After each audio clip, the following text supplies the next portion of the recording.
আমরা তার ছাত্র হওয়ার জন্য এখানে আসি নাই মাননীয় স্পিকার। অপমান নিয়ে আমাদের এখানে বসার কোনো প্রশ্নই ওঠে না মাননীয়। আজকে নতুন করে তিনি এই শব্দগুলো উচ্চারণ করেন নাই। সংসদ অধিবেশন যেদিন থেকে বসা শুরু হয়েছে সেদিন থেকেই তিনি তুচ্ছ তাচ্ছিল্য করে সবাইকে বক্তব্য। উনি নিজেকে কি মনে করেন আমি বুঝতে পারি না।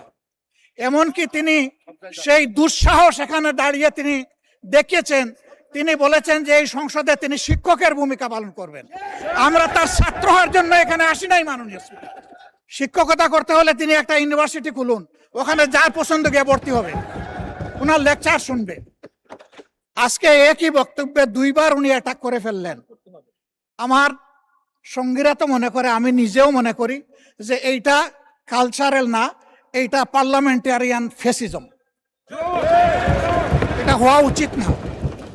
উনি এই পল্টন আজকে নতুন করে বলেন নাই, হিট দিয়ে কথা বলেন নাই। আজকে আমি সুস্পষ্টভাবে দায়িত্ব নিয়ে বলছি, এই পার্লামেন্টের সৌন্দর্য বিধানের জন্য উনাকে দুঃখ প্রকাশ করতে হবে এবং উনার বক্তব্য সংসদের এই কার্যপ্রণালী থেকে এক্সপাঞ্জ করতে হবে। যদি এইটুকু করে আমরা বসবো, না হইলে এখানে বসা অপমান নিয়ে আমাদের এখানে বসার কোনো প্রশ্নই ওঠে না। আপনাকে ধন্যবাদ।